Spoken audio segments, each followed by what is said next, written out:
But Savitri की अमावस्या के दिन ब्रह्मा जी के मुख से प्रकट हुआ है। सौभाग्यवती नारियां अखंड सौभाग्य के लिए बट सावित्री का व्रत आप लोग करते होंगे, कई लोग अखंड सौभाग्य के लिए करेंगे, क्योंकि इस बट के पेड़ के नीचे भगवान विष्णु शंकर जी से विनती करे थे वर के लिए, इसलिए अखंड सौभाग्य का देने वाला, जिसका प्रॉपर्टी का झगड़ा चल रहा हो, अदालत में कोई केस चल रहा हो, किसी भी चीज का केस, अदालत में अगर किसी भी चीज की अगर केस चल रहा है तो बड़ के पत्ते के ऊपर बालू मिट्टी का शिवलिंग बना, बालू रेत का, बड़ के पेड़ के नीचे ही उसकी पूजन करें, उस पे 3 चम्मच दही चढ़ा दें, अपनी मनोकामना कर कर दही चढ़ाकर उस दही को चम्मच में वापस लेकर शंकर जी की पूजन कर कर उसको विसर्जन करें। वो दही जो लेकर आए, जब अदालत कार्रवाई हो और आप केस के लिए अदालत में जाएं, उसको चंदन में मिलाकर तिलक कर कर जाइए, आपका काम विजय प्राप्त होगी, काम फतेह हो जाएगा। बटकेश्वर महादेव का स्मरण करने से कार्य की सिद्धि होगी। जिस बच्चे का एग्जाम में पास नहीं हो रहा हो, अच्छे नंबर नहीं आ रहे हो, वो भी इस दही का तिलक लगाकर जा सकता। बटकेश्वर ऐसे भगवान शिव विराजमान हैं। 16 श्रृंगार में नारी के हाथ की चूड़ी का कलर अलग हो सकता है, चूड़ी की डिजाइन अलग हो सकती है, चूड़ी अलग हो सकती है, चूड़ी महंगी सस्ती हो सकती है, मंगलसूत्र की कीमत ऊंची नीची हो सकती है, पांव की बिछुड़ी की कीमत ऊंची नीची हो सकती है, कान के कुंडल की कीमत ऊंची नीची हो सकती है। तुम्हारे शरीर पर जितने जितने 16 श्रृंगार हैं उसकी कीमत ऊंची नीची हो सकती है। केवल मंगलसूत्र की डिजाइन बदल सकती है, नाक की लौंग की डिजाइन बदल सकती है, कान के बुंदे की डिजाइन बदल सकती है, हाथ की चूड़ी की डिजाइन बदल सकती है, पांव की पायल की डिजाइन बदल सकती है। केवल नारी के 16 श्रृंगार में एक श्रृंगार ऐसा है जिसकी कीमत जो पहले थी वही कीमत आज तक है और उसकी डिजाइन आज तक नहीं बदली। वो मांग का सिंदूर है, एक जैसी डिजाइन है और एक जैसी कीमत है।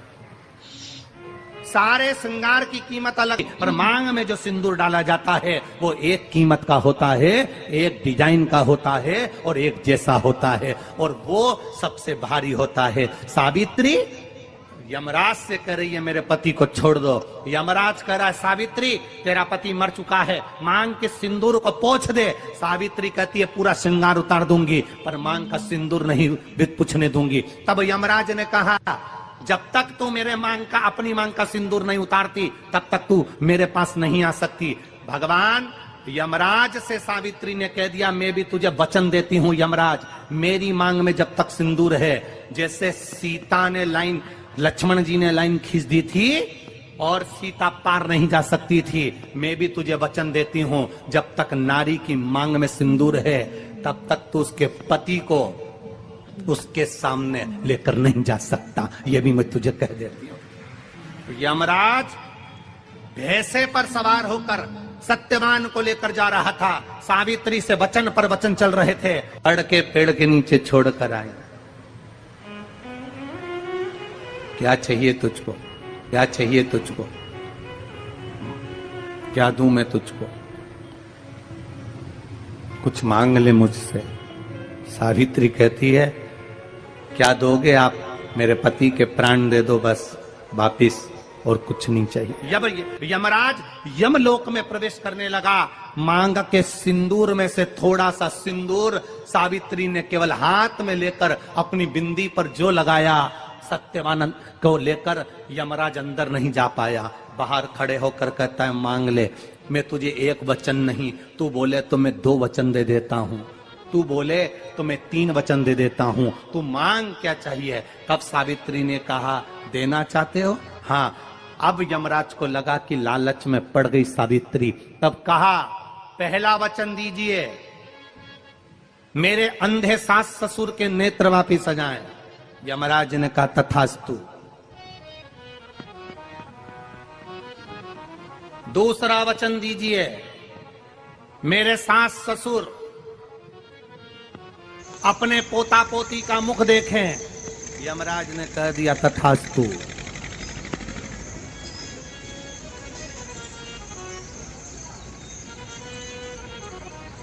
जाओ। यमराज जाने लगे, फिर आग जलने लगी। कहने लगे अब मैं अंदर क्यों नहीं जा पा रहा हूं। सावित्री कहती है तुमने वर दिया है मेरे सास ससुर पोता पोती का मुख देखें, उनके बेटे को तुम ले जाओगे तो पोता पोती कहां से होगा, छोड़कर जाओ। लेकर आ गए। कर्जा मुक्ति के लिए सारे वृक्षों में अगर कोई श्रेष्ठ वृक्ष माना गया है तो वो बट का वृक्ष माना गया महाराज। इसलिए प्रशासनिक कार्य के लिए, मानसिक टेंशन में, परेशानियों में बटकेश्वर महादेव का स्मरण किया जाए। और यदि निवेदन करूंगा बहुत ज़्यादा, यदि आपको कर्जा हो गया है, बहुत ज़्यादा कर्जा हो गया और वो कर्जा चूक ही नहीं रहा, तो थोड़े दिन बड़ के पेड़ के नीचे आप बटकेश्वर महादेव के लिए 1 लोटा पानी, उसमें थोड़ा सा पिसा हुआ चावल पीस के गला लेना चावल को और पीस लेना, पीस के उस पानी में मिला लेना और मिलाकर उसमें थोड़ी सी हल्दी पिसी हुई डालकर बटकेश्वर महादेव के नाम से बड़ के पेड़ के नीचे अपनी कामना कर कर जो कर्जा हुआ है उस कर्जे का भान देते हुए, स्मरण देते हुए छोड़ दे। महाराज 2 या 3 सोमवार एक ही जगह पर करना। 3 सोमवार बाद वहीं से बड़ के पेड़ की थोड़ी सी जड़ उठा लाना और उस जड़ को कोई धागे में बांधकर या तो अपनी गले में डाल लो या अपनी जेब में पटक लो, उसको थोड़े दिन पटक कर रखना, लगभग 2 से 3 महीना पटक कर रखो। वो जड़ जैसे बड़ का पेड़ विस्तार होता है, पानी गिरे ना गिरे, जल वृष्टि हो ना हो, गर्मी पड़े ना पड़े, उसको कोई फर्क नहीं पड़ता। बड़ का वृक्ष आप रूप फैलता जाता, उसकी जड़ें अपने आप प्रबल होती है। उसी तरह ये बटकेश्वर महादेव कहीं से भी अगर जड़ आपके पास में रखी है 1 महीना, 2 महीना, 3 महीना तक, तो ये जड़ अपने आप लक्ष्मी को पकड़कर खींच कर लाती है और कर्जे से मुक्त कर देती है।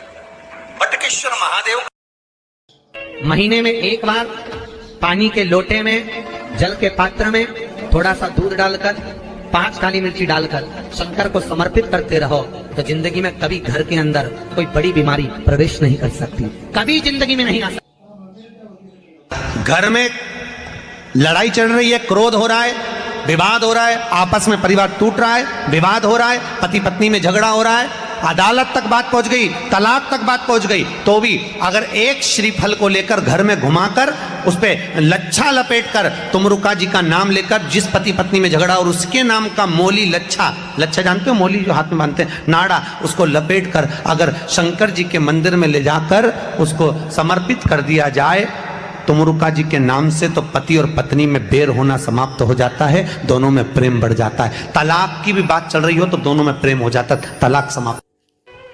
बट सावित्री की अमावस्या के दिन किसी एक माता ने सीहोर आश्रम पर एक मैसेज भेजा और उस मैसेज में लिखकर भेजा कि गुरुजी से पूछना, हम भी तो पति कितना मानते हैं, पति का सम्मान करते हैं, पति को आदर देते हैं, तो हम भी सावित्री की गिनती में।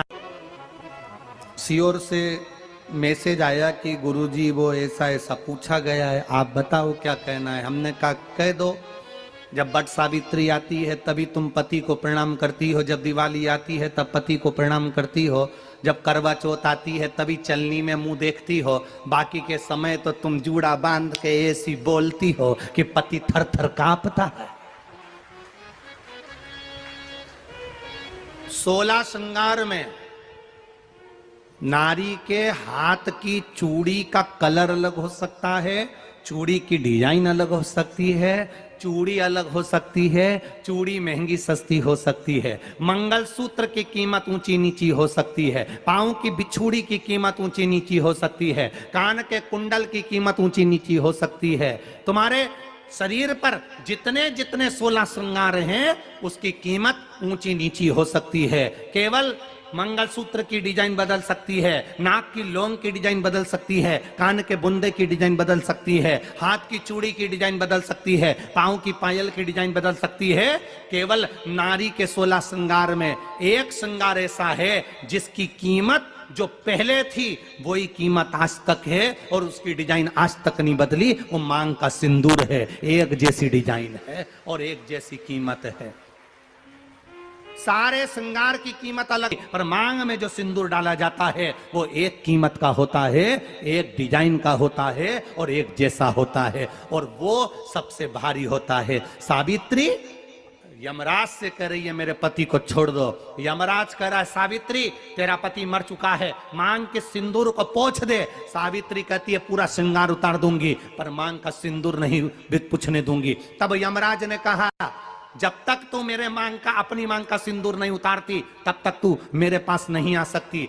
भगवान यमराज से सावित्री ने कह दिया मैं भी तुझे वचन देती हूं यमराज, मेरी मांग में जब तक सिंदूर है, जैसे सीता ने लाइन लक्ष्मण जी ने लाइन खींच दी थी और सीता पार नहीं जा सकती थी, मैं भी तुझे वचन देती हूं जब तक नारी की मांग में सिंदूर है तब तक तू उसके पति को उसके सामने लेकर नहीं जा सकता। यह भी मैं तुझे कह देती हूं। यमराज भैंसे पर सवार होकर सत्यवान को लेकर जा रहा था, सावित्री से वचन पर वचन चल रहे थे। पेड़ के पेड़ के नीचे छोड़कर आए।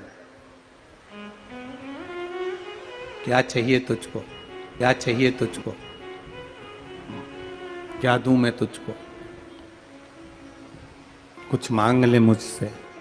सावित्री कहती है क्या दोगे आप, मेरे पति के प्राण दे दो बस वापिस, और कुछ नहीं चाहिए। जब यमराज यमलोक में प्रवेश करने लगा, मांग के सिंदूर में से थोड़ा सा सिंदूर सावित्री ने केवल हाथ में लेकर अपनी बिंदी पर जो लगाया, सत्यवान को लेकर यमराज अंदर नहीं जा पाया। बाहर खड़े होकर कहता है मांग ले, मैं तुझे एक वचन नहीं, तू बोले तो मैं 2 वचन दे देता हूं, तू बोले तो मैं 3 वचन दे देता हूं, तू मांग क्या चाहिए। तब सावित्री ने कहा देना चाहते हो, हाँ।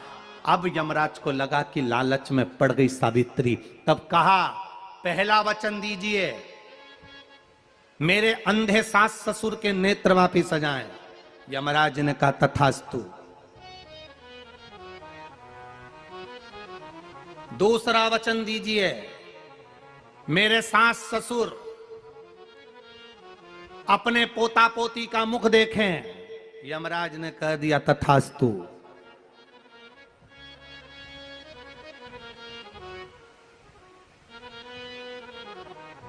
जाओ।